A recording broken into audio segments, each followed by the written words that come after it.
So I'm going to start there. Clear the screen.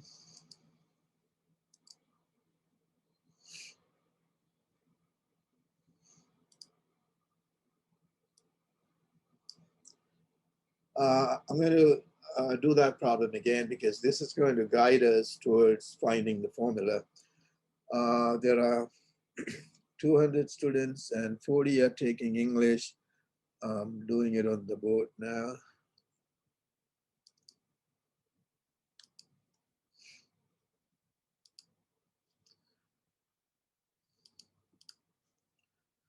Okay, so we have 200 people taking.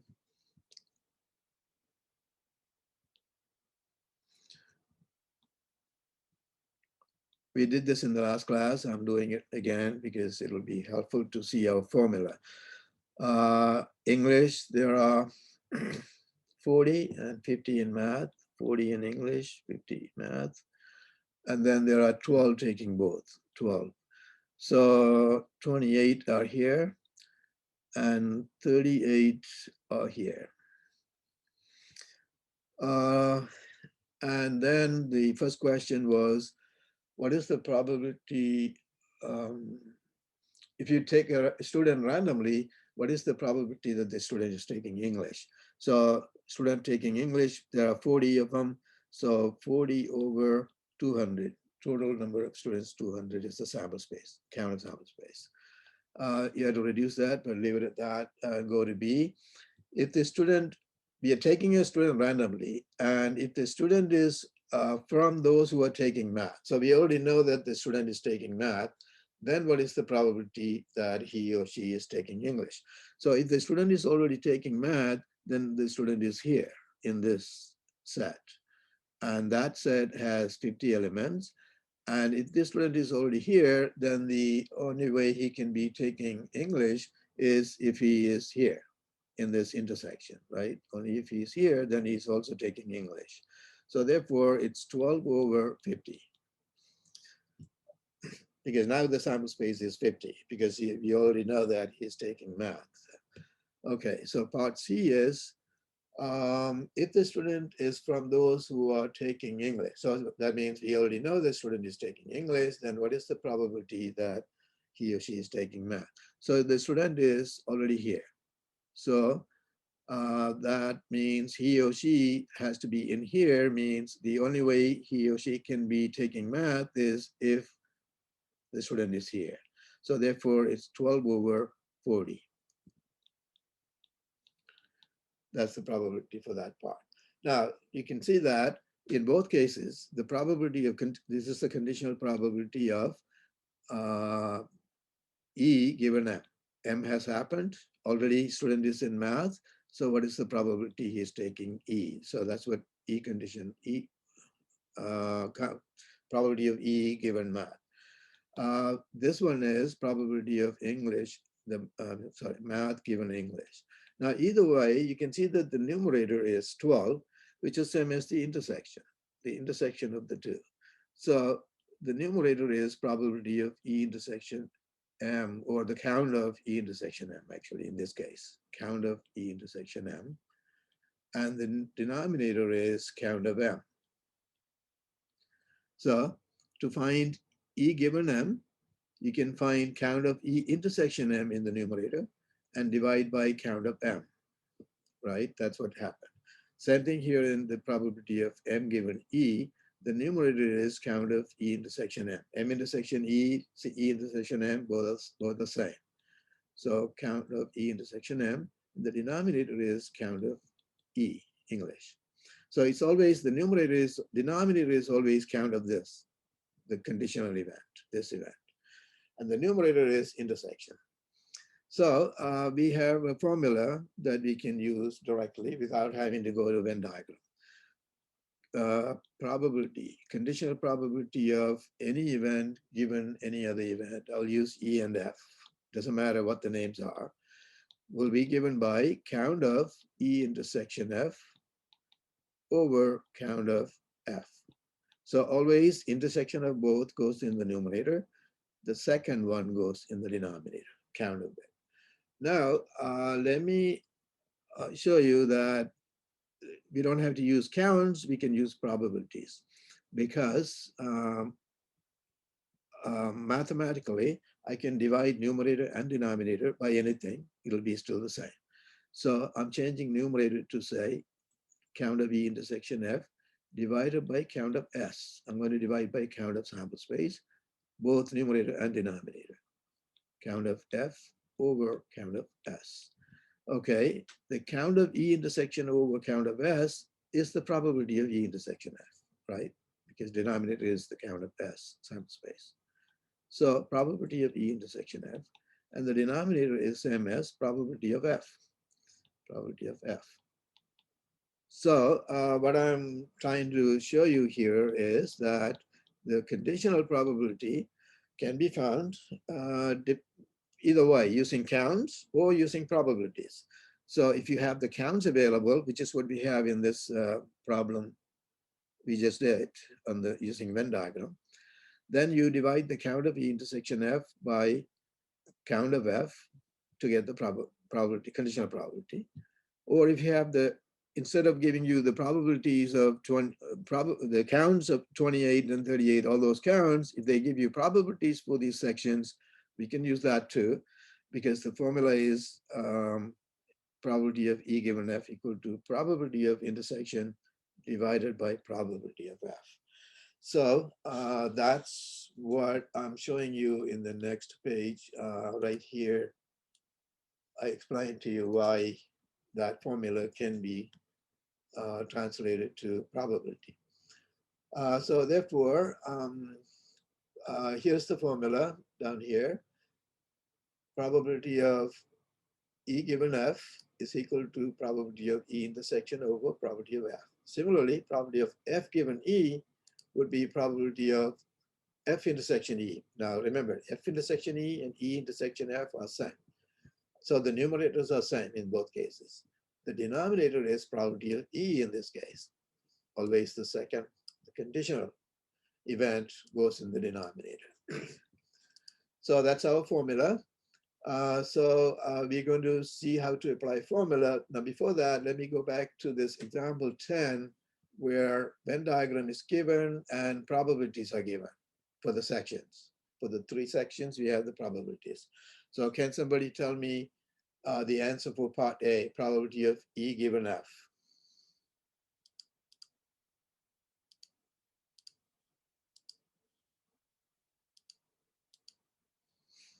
What number divided by what number? 0.1 over 0.5. 0.1 over 0.5 is right. So part A is probability of E given F. You can directly look at the Venn diagram and put the numbers or apply the formula. The formula is probability of E intersection F over probability of F. Probability of E intersection F is 0.1. Probability of F is 0.1 plus 0.4. You have to add up both of this and both of these numbers to get probability of F. So that's 0.5. And therefore, answer is 1 over 5. And part B, probability of F given E. Okay, can somebody tell me what number over what number? 0.1 over 0.4. 0.1 over 0.4, which is equal to 1 over 4. And part C is probability of F complement given E. Now this can be best found by looking at the Venn diagram. You can also apply the formula. If you apply the formula, this will become probability of F complement intersection E over probability of E. But let me first show you, using the picture directly, we can answer the question. E has occurred, and what is the probability that F complement will occur? That's the question. E has occurred means we are now limited to this circle, circle E. So the only way F complement can happen is the left side. 0.3. Left side of E happens, right, which is 0.3. Left side of E is the only part that is outside of F. So if E has already occurred, the only way F complement can occur is by having the 0.3 probability. The left side of E has to occur. So it will be 0.3 over 0.4. So if you apply the formula, then it's E complement intersection, F complement intersection E. Now, from the picture, F complement intersection E is 0.3. The probability for F complement intersection E is. And divide by probability of E, which is 0.4. So you can do it either way, by directly doing it or applying the formula. But in some cases, formula is convenient. So here is example 11, where probabilities are given, probability of E, probability of F, and E intersection F are given. So the best way to do it is directly applying the formula. So we're doing example 11 now. So you can just go with the formula, which says probability of, the question is E given F. So E given F equal to probability of E intersection F over probability of F.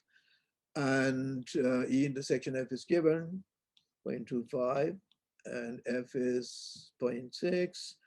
And so you need to simplify that further. It's equal to 25 over 60 and reduce it further. Let's see, 5 divides both. So it is 5 over 12. Okay, so F given E is similar, so I'm going to skip that. Go on to exercise 5. Okay, I want you to do this one, exercise 5. Now notice that they only give you probability of E union F in this case. You can use the Venn diagram if you like, but if I don't want to use the Venn diagram, what do I have to do first? I need intersection, right? Without intersection, I cannot find the conditional probability. So what should I do first? Anybody? It will be 0.6 is equal to, you talking about exercise 5, right? Exercise 5, yes. Okay, so it'll be 0.6, well, 0.7 is equal to 0.5 plus 0.6 minus x. Minus the intersection, yes. Minus the intersection, which will be x. I'll call it x. 0.6 plus 0.5. Okay, yeah, very good. That's right. We are applying the union rule for probabilities. For those who are not able to see what it is you're doing, probability of E union F equal to probability of E plus probability of F minus probability of E intersection F. That's the formula we are using here. So probability of E union F is given, probability of E is given, and probability of F is given. Intersection is the unknown.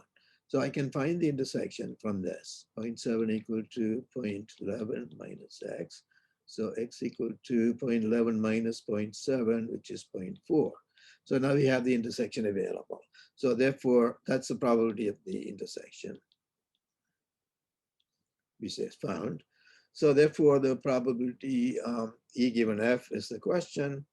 We are ready to find that. E given F equal to probability of E intersection F over probability of F, which is 0.4 over 0.6. Equal to 4 over 6, which is equal to 2 over 3. Okay. Excuse me, Professor. Yeah. When I add 0.6 and 0.5, I got 1.1. Oh, sorry. It is 1.1. But my final answer is right. 1.1 minus 0.7 is still 0.4. Okay, thank you. All right, so let's move on to exercise 6, which is, again, the same thing. So here the numbers are given for each section.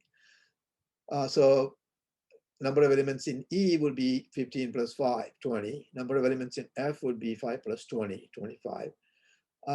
40 elements outside, so we can find how many elements are in the sample space. So here the numbers are given, counts are given.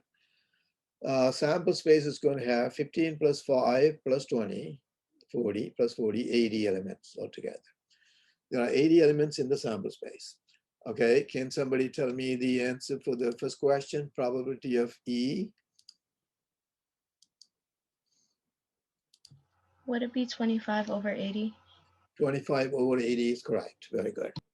So part A is 25 over 80.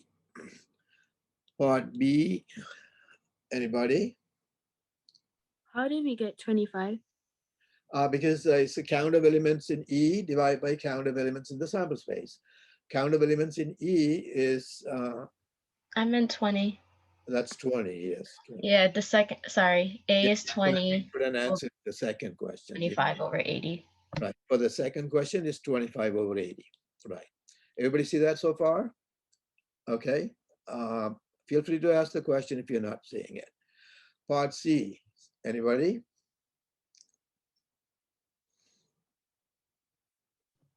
5 over 80? 5 over 80, right. Part D,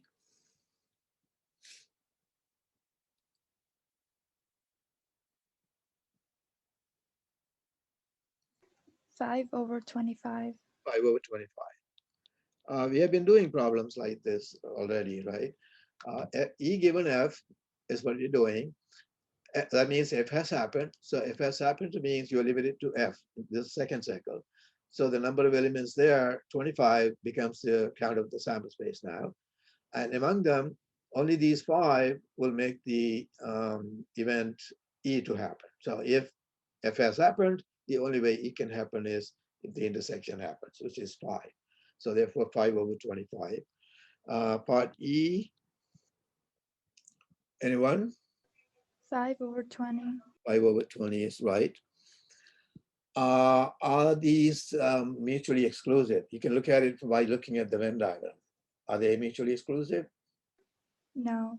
No. Mutually exclusive events would be events that do not happen at the same time. And only way they cannot happen at the same time is if they don't have anything in common. There are 5 elements in common for these. So if any one of those 5 elements happen, if any one of those 5 elements is the actual outcome, then both events happen. So therefore, they're not mutually exclusive. Now, looking at exercise 7, are I'm these? sorry, so for letter F, both events occur at the same time, so no, they are not mutually exclusive, right? Right, they're not Okay. exclusive, right. So going to exercise 7, are these events mutually exclusive? Yes. Yes, because there's two circles are not intersecting, so nothing in common. So they cannot occur at the same time. So let's see what happens in this case. The probability of E. Now, number of elements in the sample space is 15 plus 20 plus 30. That's 65. There are 65 elements in the sample space. Okay, so can you tell me the answer to the first question? It's 15 over 65. Right, 15 over 65 is right. Probability of E. Second question, probability of F. 20 over 65? 20 over 65 is right. And third question is probability of E intersection F. Wouldn't that be 0? 0. 0. There are 0 elements in the intersection, so probability is 0. D is yes, right? Yes. Yes.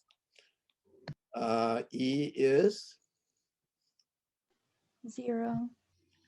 right. F given E. So if F has occurred already, I mean, E has occurred already, then F cannot occur now, right? This, see if, let me draw the picture on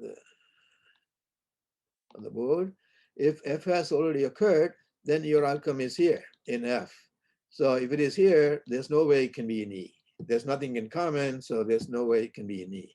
So this condition of probability is 0. And how about F? 0? 0. 0 again, right. So if they are mutually exclusive, then conditional probabilities are 0. If one has happened, the other cannot happen. That's the point here. So let's go on to So that's the point I'm making in this box here. So let's do example 12. Now we are moving into application problems. Clear the board.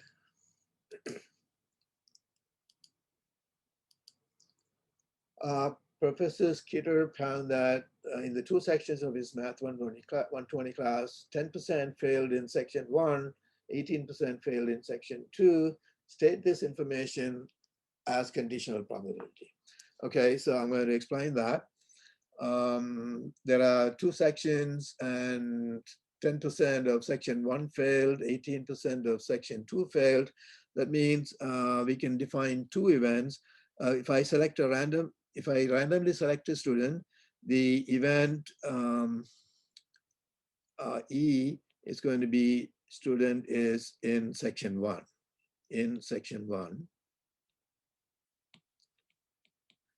and event I'm going to call them E1 for section 1, E2 student is in section 2, and F will be student fails. Then this is a conditional, these are conditional probabilities. Probability that the student fails, given that the student is from section 1. That's what the first number is, 10%, 0.10. That because it says that if 10% failed in section 1 means the randomly selected student, if the student is already known to be in section 1, then the probability that he or she has failed is 10%. And similarly, second one represents what probability? Can somebody tell me?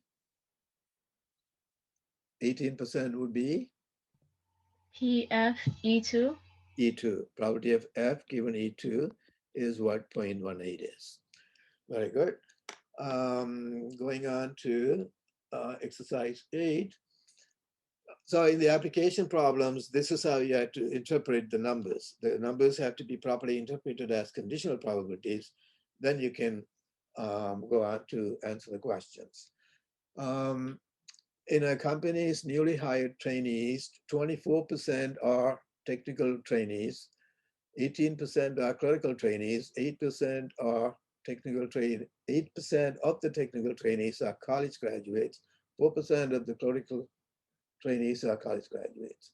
A trainee is randomly selected, and if T represents trainee is technical 1, C represents trainee is clerical 1, and G is trainee is a college graduate, then find the following. All right, part A is probability for T. That means if I select a random person from these trainees, what is the probability that the person is a technical trainee? 0.24. 24%. Very good. That's right.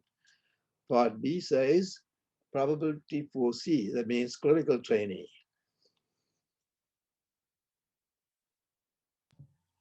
0.18. 0.18 is right. And part C is probability for graduate given technical. 0.8. 0.8 is right, because 8% of the technical trainees are college graduates, means probability for the person to be college graduate given he or she is technical trainee, that's what that number is, 0.08. Okay, very good. D says probability of G given C, clerical. 0.4. 0.04, right. 0.04 is right. Okay, so far so good. It looks like everybody's understanding that. That's very good. So let's do exercise 9. Again, using the Venn diagram to figure out conditional probabilities. Okay, can somebody tell me the conditional probability part A? 0.1 over 0.3. Okay, let me see, hold on. You said 0.1 over? 0.3. Not 0.3, 0.4. 0.4. Yeah, the total probability for F is 0.4. right? We're doing E given F. So we need, if F has already occurred, the only way E can occur is if you are in the intersection. So the probability of intersection is 0.1 divided by probability of the F, which is 0.4. You see that, right? Not 3. The total probability for F is 0.4. Part B, anybody? 0.3 over 0.4. 0.3 over 0.4 is right. If anybody is not able to see, please ask for explanation. Why would we include 0.4 if it's excluding E? Are you referring to part A? I'm referring to part B. It says E Complement given F. complement given F, yes. Yes. All right, let me draw the picture here. You have to think directly in terms of, Oh, I think I understand now because we're supposed to use the intersection along with F, right. right? And put F over the intersection, like the whole F. Yeah, probability of entire Gotcha. F goes in the denominator, yes. And that's 0.4, right? Yeah, I just got confused with the 0.4 that was in E. I thought we were including that one. No. It's the Okay. it's the 0.1 plus 0.3 we are doing. 0.1 Okay. plus 0.3 is the probability of F. Okay, So thank you. let me explain for those who cannot see this, part B. I'm explaining part B. F has occurred. What is the probability E complement will occur? That's the question. F has occurred means you are here. You are, my pencil is gone, hold on. F has occurred means you're now limited to this circle. So that's why probability of this F goes in the denominator. And if F has already occurred, then how can we have E complement occurring? E complement, that would be, the only way E complement occurs now is if this occurs. This is the only part of F that's outside of E. So if F has already occurred, we are limited to F. The only way E complement can occur now is by having this part as the outcome. So therefore 0.3 over 0.4 is the answer. Okay, part C now. E given F complement. Okay, can anybody answer that? 0.4 over 0.6. 0.4 over 0.6, very good. Okay, let me explain for those who cannot see what it is. The problem says F complement has occurred. F complement has occurred means you're outside of F. You're outside of F means you can be in E or you can be out here, outside of both circles. So the sample space now has a probability of this number 0.4 plus 0.2, because you can be now, you're outside of F, means you can be either here or out here. So that's why the probability of the new sample space is 0.6, 0.4 plus 0.2. And the only way E can occur now is if you are here. So that's why it's 0.4 over 0.6. Or if you apply the formula, the probability of E given F complement equal to probability of E intersection F complement over probability of F complement. And probability of F complement will be 0.4 plus 0.2. So denominator is 0.6.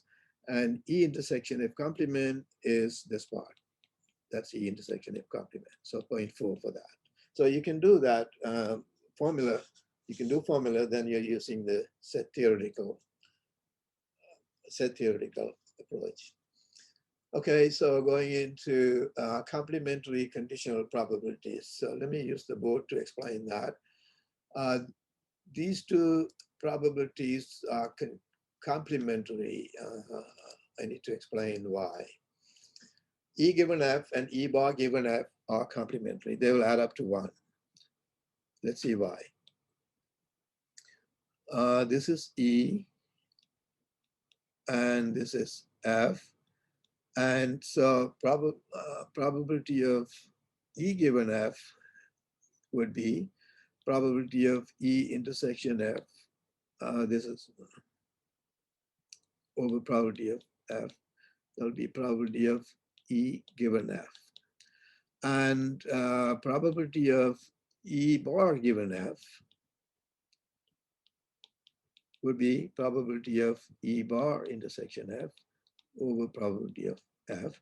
If I add them, then I get probability of E intersection F plus the denominators are same, so I can add the numerators plus E bar intersection F over probability of F. So if you look at probability of E intersection F is this. Probability of E bar intersection F is this. And they both add up to probability of F, right? Probability of F. So the numerator equal to probability of F. Denominator is also probability of F. They cancel out to 1. In other words, not only E and E bar are complementary, E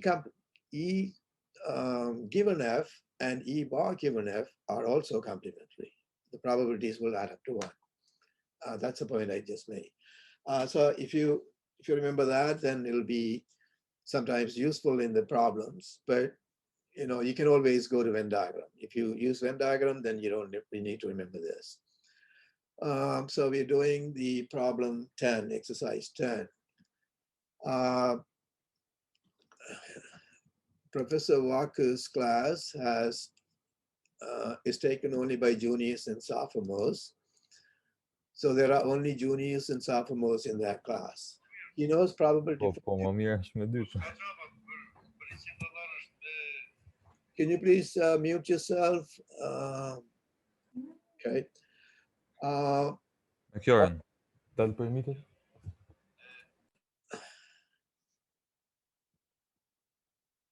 Okay.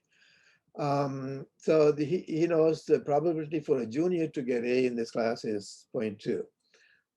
Identify the probability for a junior not to get A as complementary conditional probability. Okay, so probability for a junior to get A, that means probability to get A given junior. That's what that is, right? That number is 0.2. Probability to get A given junior is 0.2. So the question is probability for not to get A given junior, not A given junior will be 0.8 because it's complementary, right? Complementary of A, not getting A is 0.8. So that's just to see the application of that complementary fact. Exercise 11 says a red die and a blue die are rolled. What is the probability that the sum of resulting numbers is 7? Given that, Excuse me, Professor. Yeah. Would we not include the sophomores? No, the number given to us is probability for a junior to get A in the class is 0.2. So that statement translates to probability for getting A given junior, given that student is a junior. Okay, so any information about the sophomores is not necessary. No, we don't need that. So, okay, just anything about the juniors. We were Yeah, just focusing on that. Okay. yeah, only about the junior. So all we know is probability for the person not to get A, given that person is junior, is 0.8. That's the only thing Okay. we can conclude from that, and we don't know anything about seniors or sophomores. It's just to show you where this kind of idea applies. Just a simple illustration. That's all it is. Okay, red die and blue die are rolled. What is the probability that the sum is 7, given that one of them is 5? Okay, so given that one of them is 5 means the event of getting one of them 5 has occurred. So your sample space is now limited to that. So let's write down what elements have one of them 5. All of those in our are in our new sample space. So that would be 1, 5, 2, 5, 3, 5, 4, 5, 5, 5.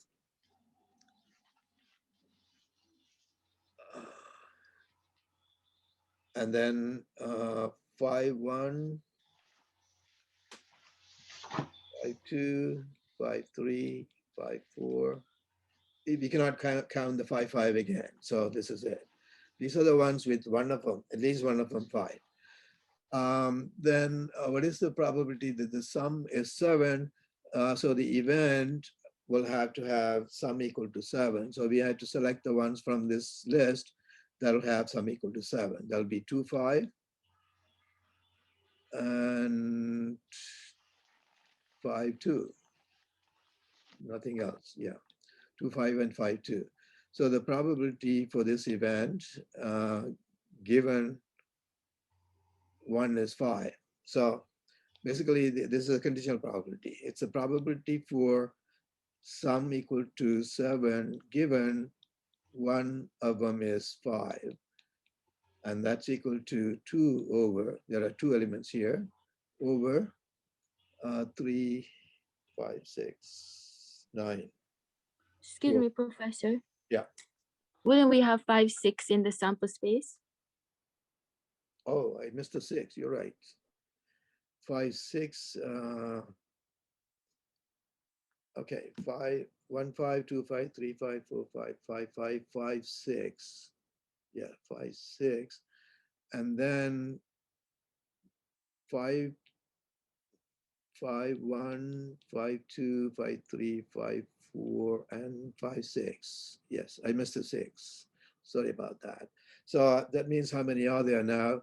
2, 4, 6, 8, 11. So 11 elements, and only 2 elements will add up to 7. So 2 over 11. Thank you for bringing that up.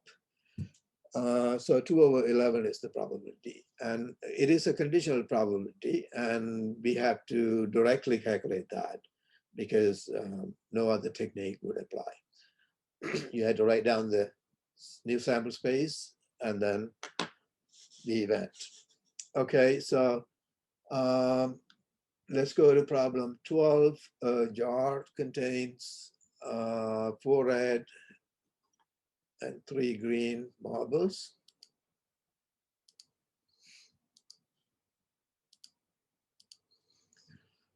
4 red and 3 green.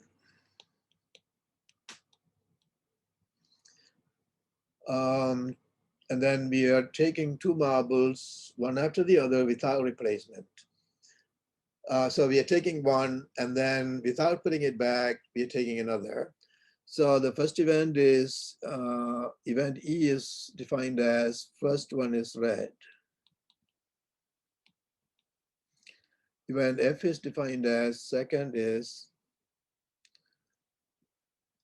red. Okay, then first question is, what is the probability of E for the first to be red? Anybody? Would it be 4 out of 7? 4 over 7, right. There are 4 red out of 7 marbles. Second part is, can we find probability of F is the next question. We are going into another concept now, so we need to think about this idea. So E represents first marble is red, and F represents second marble is red. Remember, we didn't put the marble back. We took one marble, and without putting it back, we took the second one. So can we find probability of F? Would it be 3? No, we cannot. We cannot just find probability of F because F is about second marble.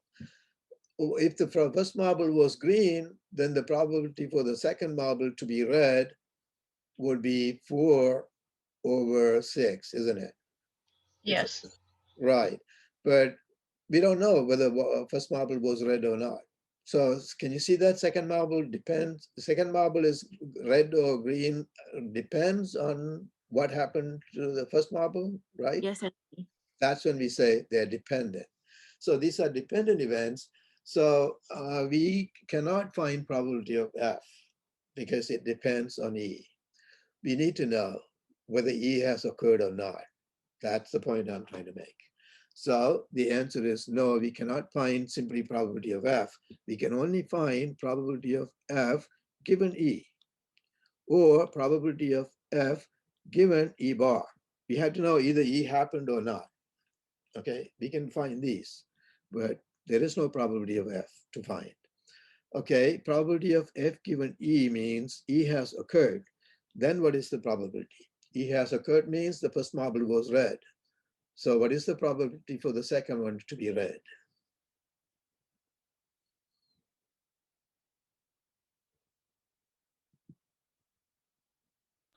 Would it be 3/6? 3/6. Because, right, very good. 3/6 is right. Because if the first marble E has happened means first marble was red. That means there are only 3 more red marbles left, and total number of marbles left is 6. 1 marble was already taken. So there's only 6 marbles left and 3 of them are red. So therefore there'll be 3/6. Okay, let me go to the second question I'm asking, not the one in the worksheet. F given E bar. That means given that E has not occurred, what is probability of F? That's the question.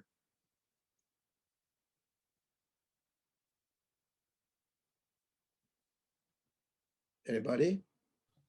Would it be 4/7/3/6? No. Why are you going? You're going a little bit too far. The E has not occurred means the first we did take a first marble. We took a first marble, but E has Wait, are we doing D? Is no. it You 4 know, out of 6?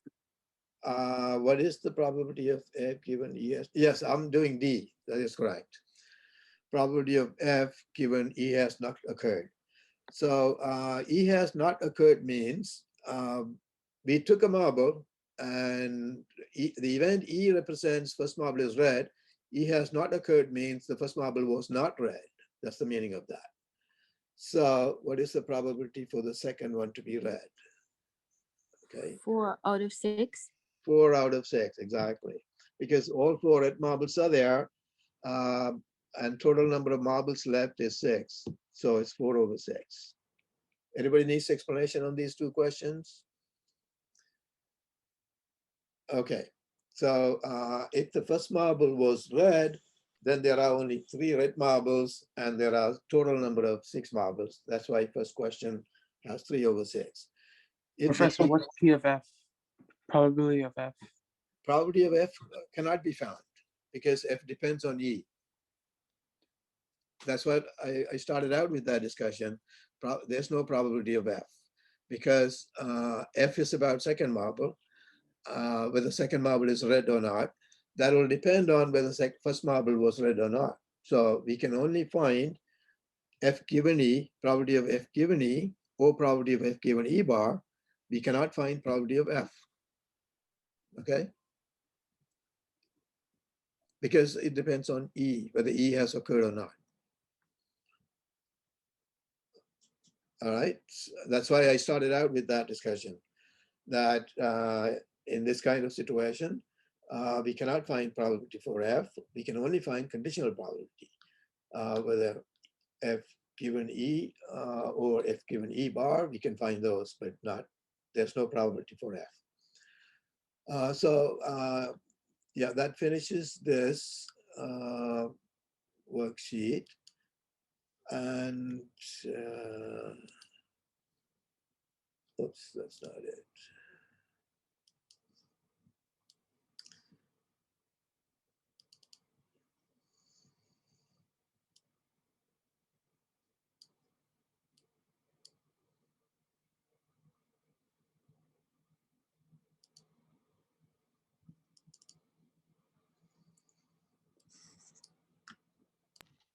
On my worksheet, there's more exercise to the packet. Yeah, there are Are more. we just done with this The worksheet? exercises too. Yeah, those problems are additional practice. We don't need to go over them. Okay. All right, yeah, that's not meant to be discussed in class. Okay, so we have enough time for an introduction to this, and we need to do that before next class. So we have we already learned the formula of probability of E given F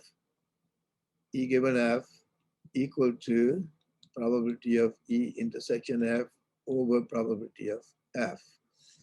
And similarly, probability of F given E has similar formula, right? Let me write that also quickly. F given E has probability of E intersection. Numerator is same for both, only the denominator is different. Okay, now what I wanted to show you was if I multiply this first equation by on the both sides by probability of F on the both sides, probability of F on the both sides, then this will cancel.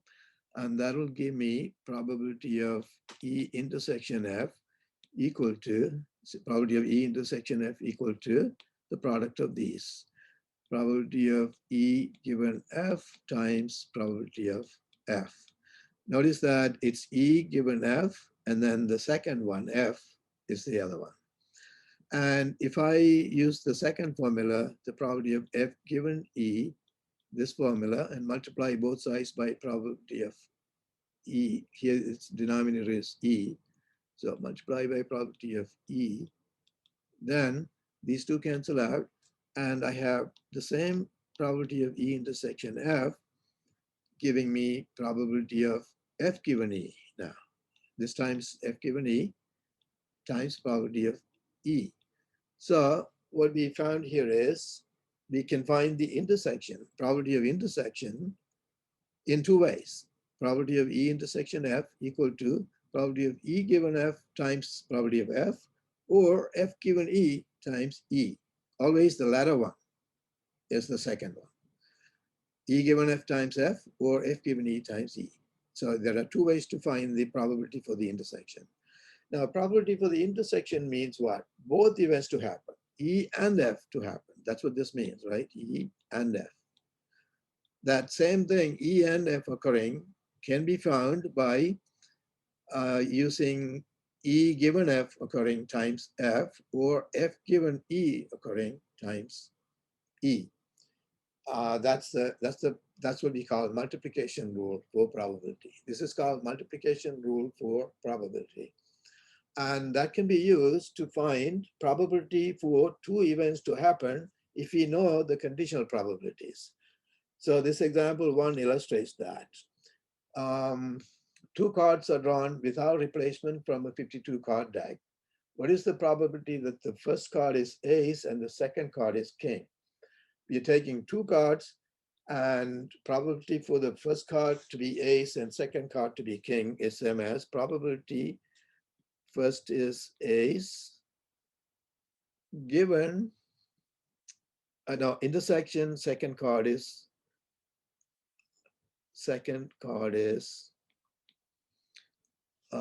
king. That's what we want to find, both events to happen. First card is ace given second,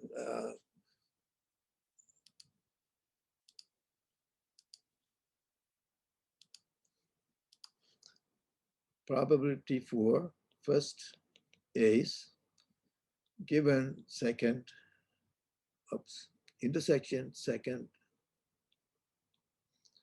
card is king, can be found by finding probability that, see, first is ace, second card king, means I can talk about second card being king, second king, given first ace. The first card has to go as the conditional probability. There's no other way. We cannot do the opposite, right? The first has to be the conditional. That means multiply this by probability for first card ace. Okay, so that means let's find this conditional probability. If the first card is ace, what is the probability for the second card to be king? If the first card was ace, then all the kings are there. How many kings are there? 4. There is a king of each kind. There are 4 kings among the 52 cards. There are altogether 52 cards, and there are 4 kings. So probability for the second card to be king, given first card is ace. Okay, let me revert that. The first card was ace. So that means one card is gone, and that was ace. So all the kings are there among 51 cards. Now we have 51 cards. So what is the probability for that? Probability for the second card to be king, given first card was ace. 4 over 51. 4 over 51. There are 51 cards and all 4 kings are there. And times it by probability for the first card to be ace. For the first card to be ace, there are 4 aces, right? And so 4 aces. 4 over 52. 4 over 52, exactly. So this product gives you the answer. 16 over 51 times 52 will be your answer. Simplify that, that'll be your answer. So that's where this applies. When you're taking one card and then without replacing, you're taking another card. So if the first card is ace, what is the probability for both? What is the probability for the first card to be ace and the second card to be king? We can find it by using this formula, the conditional probability formula, the multiplication rule that we just learned. That's the idea. All right, I'm going to stop here. We are out of time. But no, we're not ready to do problems on the multiplication principle yet. So I'll have problems on the worksheet 10 only.